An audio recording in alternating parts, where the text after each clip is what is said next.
Drop it on the random.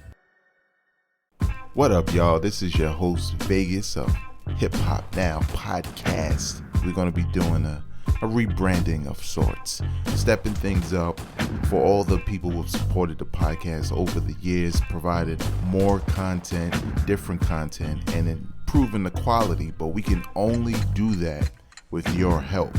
So I did what any content creator would do who has a loyal fan base.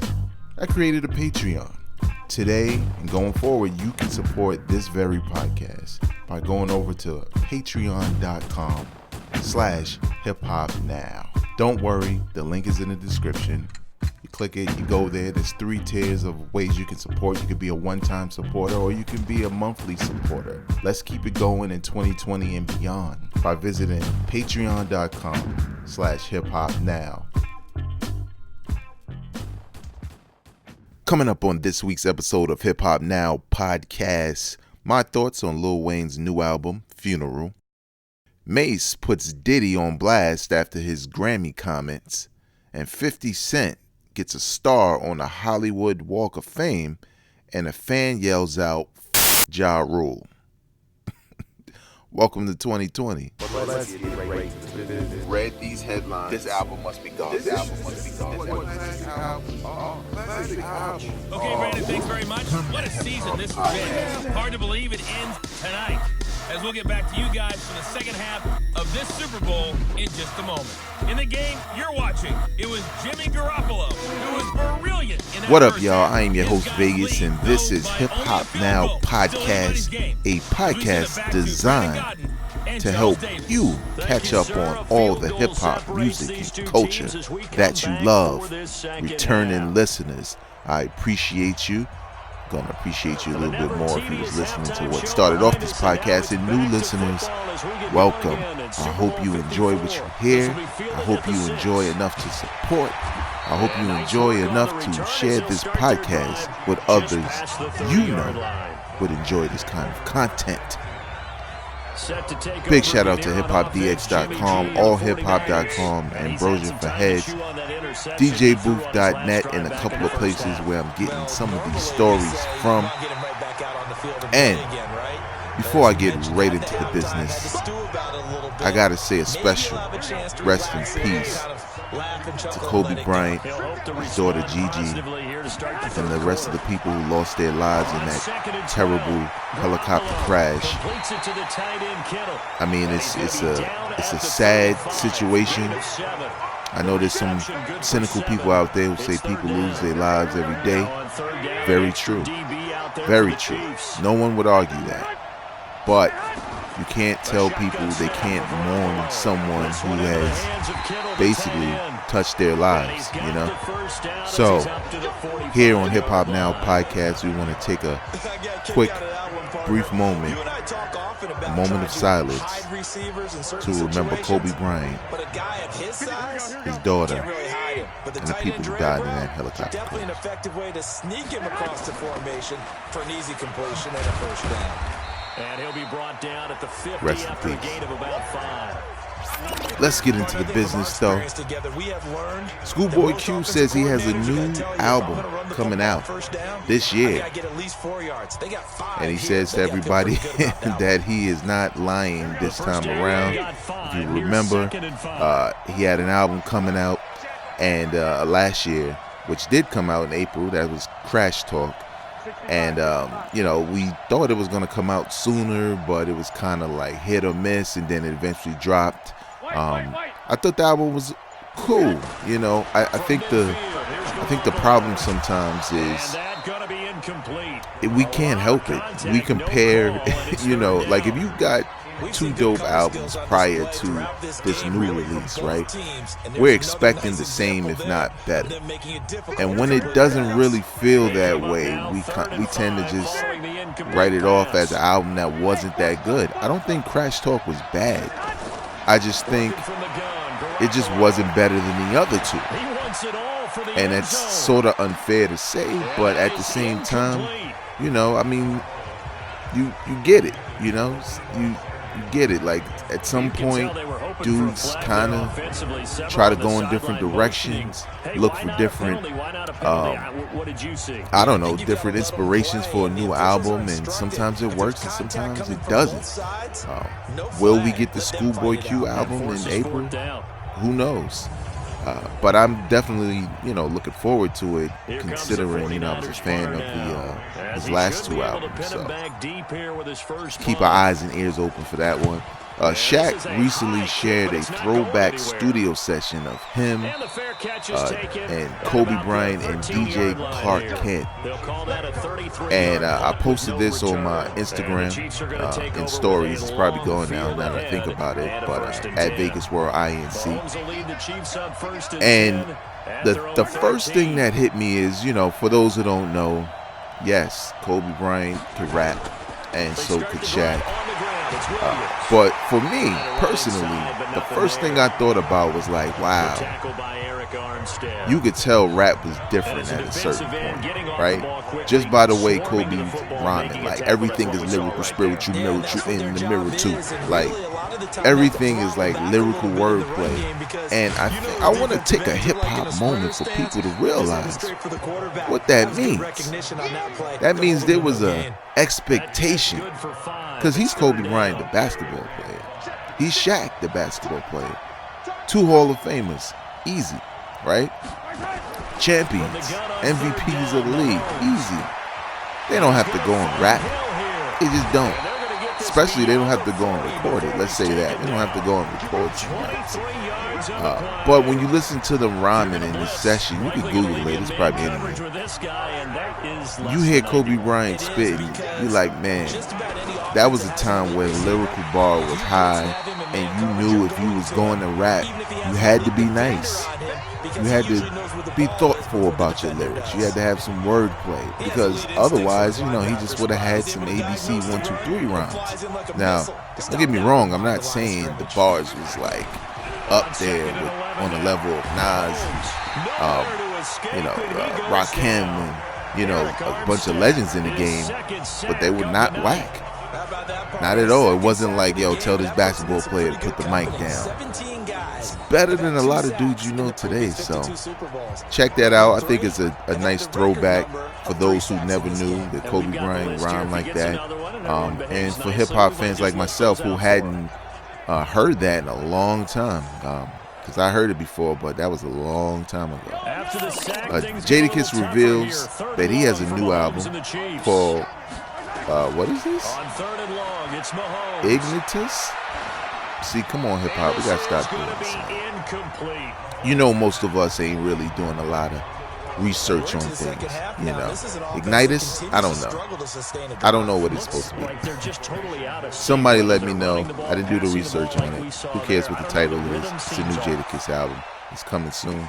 He announced it on hiphopdx.com, so this is exclusive for them. They have a story also, so go check that out on their website. But February 28th, if you're the future, you straight out the future, you know what to do. You need to get your ass out of here. But February 28th, new Jadakiss album dropping. I'm not gonna be negative. I'm just gonna be critical, and there's nothing wrong with critical. Critical doesn't mean negative. Critical means you just have an opinion that some may like, opinion that some may not like. Nevertheless, it is an opinion. Jadakiss' last album, there are a lot of people who did not like it. I am not one of them. I didn't feel like it was crazy. I didn't feel like it's his best work ever. But I felt like it ranks pretty high for me on the Jadakiss album chart. I would have to do a tier list to even back that up. But I didn't think it was bad. Of course, Jadakiss albums have always had skippable tracks, unfortunately.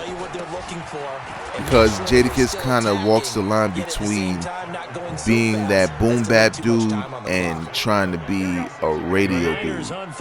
Rightfully so on the radio side, because he's had a number of radio hits, whether you like it or not. whether you like those records or not. So I don't blame him too much, but I think some people don't like the fact that Jadakiss is always eager to work with whoever the newest, hottest artist is, and a lot of times their styles are so far below his. I mean, really far. I ain't talking about him just being better than somebody. I'm talking about, like, why even get on the record with them? And you could tell it's more so, you know, to show himself to a younger audience, to a newer audience. So I get that, but it doesn't always work out musically. So therefore, I don't know how to even anticipate a Jadakiss album. But February is going to be an interesting month because you got Jadakiss dropping, and supposedly you got another Royce the 5'9" dropping, who some say is probably the best MC lyrically right now. But we'll talk about that. Reverend Run of Run DMC revealed that he has an unreleased song. Run DMC has an unreleased song with Kobe Bryant. He knows they recorded it. Somebody will release it somewhere. Cool. I mean, whatever, man. Bring it on, man. We celebrating Kobe. That's all that matters. 50 Cent was honored with a star on Hollywood's Walk of Fame. This took place on Thursday, January 30th.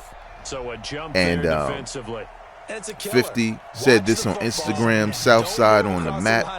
Wait till they see how I run this. Ha ha ha. They never seen nothing like me before.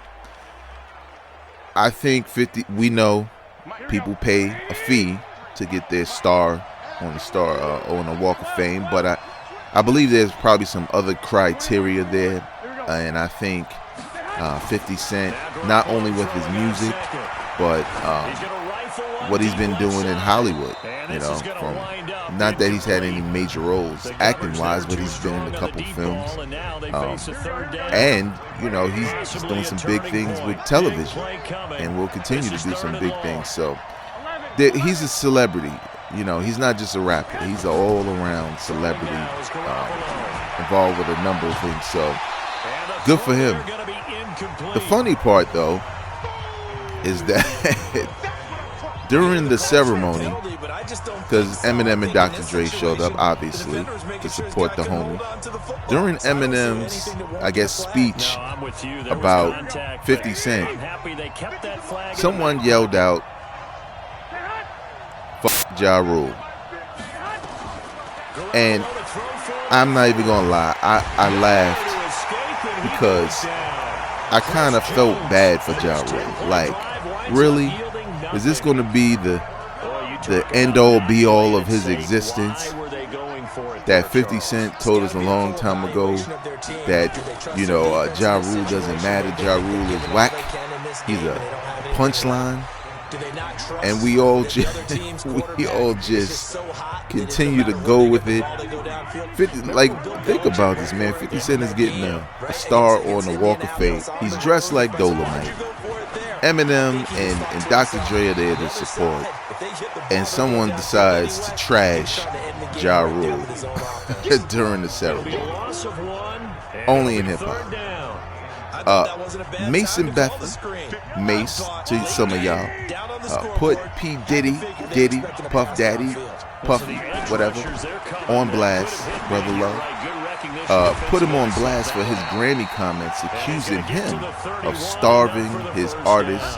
He said this, and I quote, "If you want to see change, you make a change today by starting with yourself." Now, if you don't know what's being referred to by, you know, or why, you know, Mace would say this, also Source Money had some words in that regard as well. They're referring to, you know, what some would call backroom politics, you know, stuff like that. Basically saying, Diddy said that, you know, the Grammys doesn't really support black music in the way it should, given the fact that black music brings in a lot of money to this industry and needs to be recognized for such, which I don't disagree with at all. I don't think anyone disagrees with that sentiment. He was right on the money with his comments, right? Like, why not, right? We see it every day. You know, if hip hop is the #1 streaming platform, well, who are the majority of the hip hop artists, right? Black people. Sure, there's some white people sprinkled here and there and everywhere, but it's still predominantly our sport. It just is. We created it, we nurtured it, we made it popular worldwide, and we continue to dominate it as artists. So rightfully so, any organization that recognizes hip-hop in any shape or form is going to be giving away awards, or should be, awards and accolades to hip-hop artists and its music, right? But Mace has a point, and then he doesn't, and I'm going to tell you why. It's because of the messenger and a history of bad contracts that sort of taints the message, right?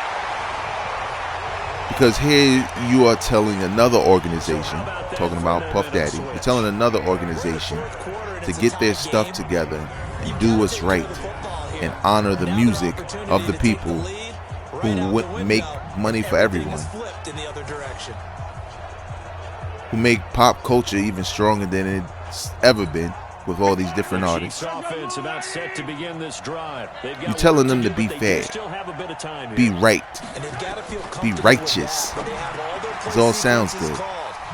But we know, you know like I know, Diddy didn't practice that, probably still doesn't practice that when it comes to his artists, especially his artists of the past, who launched who he is to this day with their records.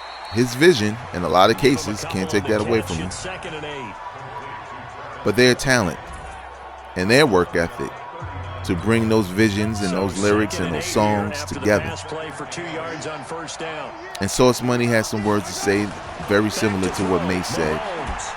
But here's where I have to disagree with Mace slightly. Sure, there's nuances in this whole thing, obviously. But where I disagree with Mace slightly is the fact that the record business has always been this way. Always. No one has ever, well, I won't say ever, but people are generally calling out. Like Frankie Lyman wasn't fine, or maybe he just didn't have a platform, let's say that, you know, because it's a different time. It would have been different now. But there are plenty of musicians, artists, recording artists across the years who have been jerked by the record industry as a whole. It does not start and begin with Diddy. Diddy is not the only one in hip hop. You know, he's just kind of popular. He's kind of become the poster child for that, probably because of the Locks campaign to get off Bad Boy, because of their deal. So he's kind of become the poster child for bad record deals. But I say this to people all the time: you take one look, just one look, at an episode of Unsung.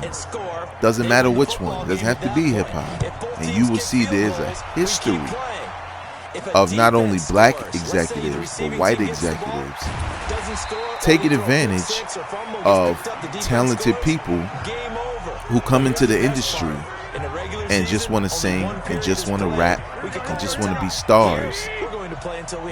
And they give them that lifestyle. They, you know, as far as the music goes, they give them that lifestyle as far as, you know, money and cars and houses that are not in their names. And then when the party's over, the party is over. Everybody who owns what they own what they own, and you own what you don't own.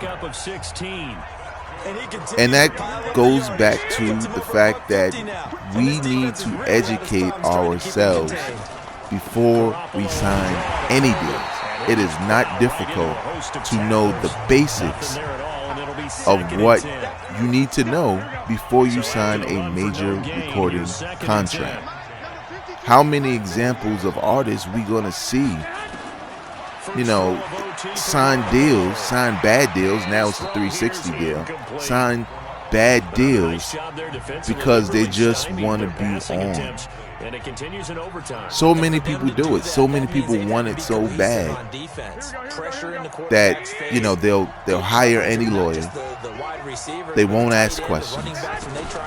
They just want to know what they get, and they sign the contract because they think they're just off to Richland.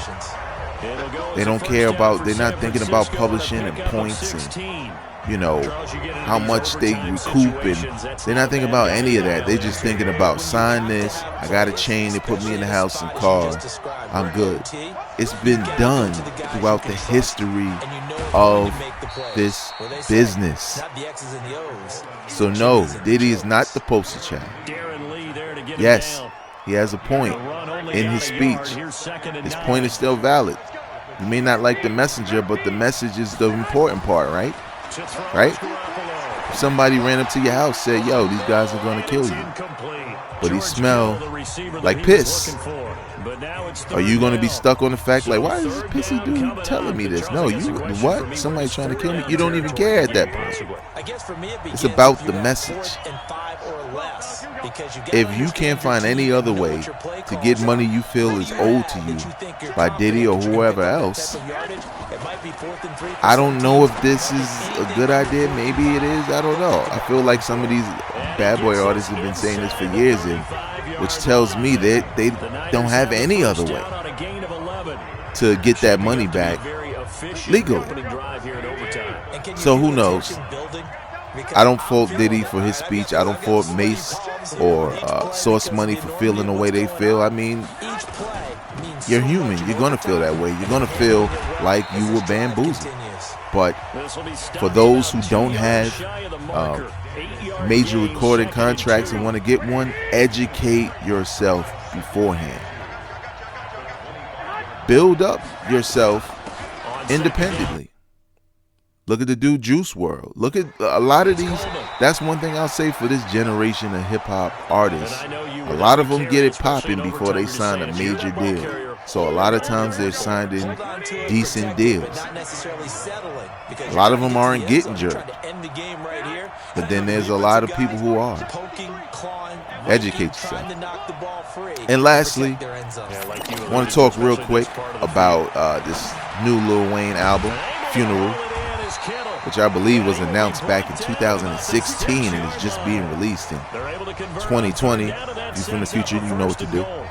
But before I say that, last week I did a Eminem review. That's going to be something that I'm going to do not every time an album drops, or not every album, or your man or your papa's album or your mama album. No, that is a word on the streets album review only, meaning if conversation is high enough, debatable, then I will weigh in on a solo audio treat for you guys on an album. It has to be the talk of Twitter and Instagram and social media in general. And I feel like this album is, but because it's so new, and I feel like there's really only a certain sector of fans talking about it, I'm just going to give my impressions right here. Now, I got to preface this by saying I'm a Lil Wayne fan. I wasn't always. I liked him when he was with the Hot Boys, but I liked him as a member of a group. So when he dropped his solo album, I was not a fan at all. Like, I just wasn't. I just thought he added something to the dynamic of the Hot Boys that made me like him a lot. But I wasn't really feeling like a whole album of him because it just sounded like a bunch of the same songs back to back to back. I know some people may disagree, but whatever. Even when he dropped the first Carter, I still kind of had that air about, yeah, I'm not really interested, I don't care. Heard a couple of songs that I actually did like, but still wasn't hyped to get into, Lil Wayne's music. Because I kind of had made my mind up as a hip-hop fan that, yeah, I'm good on him. Solo. And then I remember working at a radio station in B-More. I had a couple of interns who kept telling me, yo, that Lil Wayne Carter 2, crazy. And I'm like, really? Like, Lil Wayne? Like, bling bling? Like, the block is hot? Go DJ? Even though I like that record a lot. And they kept trying to convince me, yo, I'm telling you, this album is fire. And I'm like, okay, I can listen to it. But damn, it's a double album? Come on, man. I was already struggling to listen to one album. How the hell am I going to listen to two albums at the same time from Lil Wayne? So finally, I stopped being a hip-hop snob, and I was like, all right. A couple of people who I trust are telling me this album is dope. I'm going to listen to it. Now, I'm not even going to lie. There was another hesitation because of the fact that we knew Gilly the Kid from Philly was ghostwriting for him and kind of helped him change his style of rhyming. And you hear that style of rhyming today. So I was kind of like, oh, okay. Well, I mean, I don't like the fact that he's basically having a ghostwriter, especially back then where I was still on that no ghostwriter stuff. But I was like, whatever. I listened to the Carter 2, and what everybody said was absolutely correct. I feel like that is Lil Wayne's best album, hands down. And then he dropped my favorite album, which is the Carter 3. I know a lot of fans probably wanted more Carter 2, but the Carter 3 was like my joint. Even to this day, I still listen to it. And then he went on Carter 4 and 5, and I was kind of losing interest because there were songs here and there I liked, so it was cool, whatever. And his last album was pretty okay to me. You know what I'm saying? But it was still something where it was a lot of hit or miss records for me. A lot of joints I skipped. Some joints I really loved and wish the album was more like that. So here we are at the funeral. And I got to say, off of 1.5 listens, I like this album a lot. I know it's 24 tracks, which is usually a no-no for me. I feel like it's too many songs, but word on the street is it's 24 songs because that was a dedication to Kobe Bryant, who wore the number 24. So cool, I get it. Album features 2 Chainz, J-Rock is on here, Big Sean is on here. The Big Sean record and Lil Baby record, man, I like that song a lot. I am not even gonna front. My favorite record on here is Mahogany. Mahogany and probably Piano Track. But again, I go back and forth. I like this album a lot because I think it represents the different phases of Lil Wayne as an MC. Right? There's some points on there. There's a song or two on there where the flow was like, oh man, it's taking me back to the Hot Boys flow. There's definitely some Carter 2. Mahogany is Carter 2, Carter 3 Wayne all day. And then there's some of, him wanting to be a rock star, Lil Wayne on there. And I think I like it a lot because it's just a well-produced album. You could tell there was a lot of thought put into it just by the different flows. And I don't think it's bad. Now, will this survive 2020, some of the best albums of the year? I don't know. I can't say this is an early candidate for my top 5 because I know it isn't. It just isn't. It didn't hit me in that way. Most of my top 5 for the year hit me in a way where I know, like, this is one of the best albums of the year, hands down. I could tell on the first listen. So, no, it's not that. But I think if you've ever been a Lil Wayne fan, whether that's the mixtapes or some of the newer music or the Carter or whatever, I think you'll like this album. I like it. And I'm going to continue to spin it. Probably just start listening to my favorite records off of it because it's just a lot of songs on here. Even though the album is only like 1 hour and 16 minutes, still, I feel like it's a really good album. If you've never been a Lil Wayne fan, this album won't make you a fan. Go listen to the Carter 2 if you have some interest, and then work your way up from there.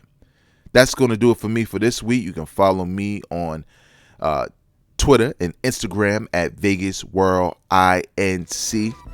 Also know that this podcast is available wherever you listen to podcasts.